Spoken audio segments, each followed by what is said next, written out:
"Shoot me up with a big one." That is what Matthew's former live-in assistant, Kenneth Iwamasa, told the court in a signed plea agreement claiming Perry instructed him to allegedly administer the last dose of ketamine that ended with the star's death.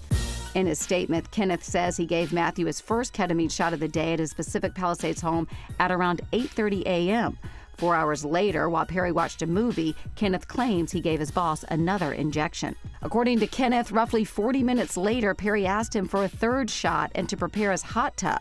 Kenneth, who according to authorities is not medically qualified, told the court he filled a syringe with ketamine, then administered the shot before leaving the house to run errands. When he returned, he found Perry face down in the water, dead. To have a witness who can explain the chain of distribution.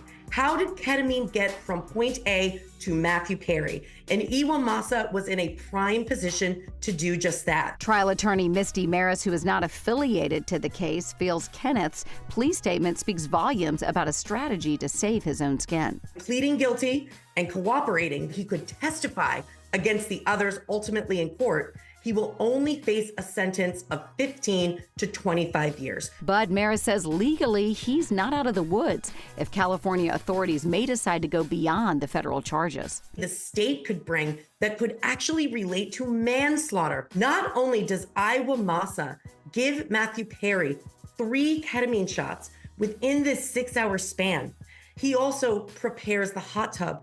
He also leaves the home. He leaves Matthew Perry alone. The standard in California for a manslaughter charge is reckless disregard for a known risk. So there is the strong possibility that we could see state-level charges coming around the bend, not only to Iwamasa, but to the other doctors involved as well.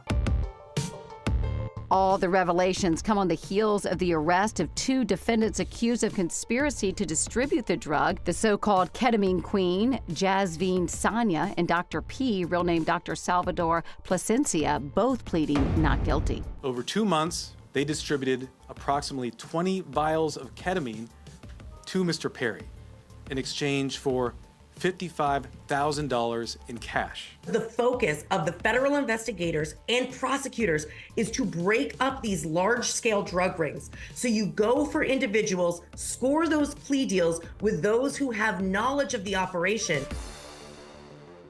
Well, Sanya faces possible life in prison, while Dr. Plasencia could be sentenced to 120 years. His next court date is August 28th.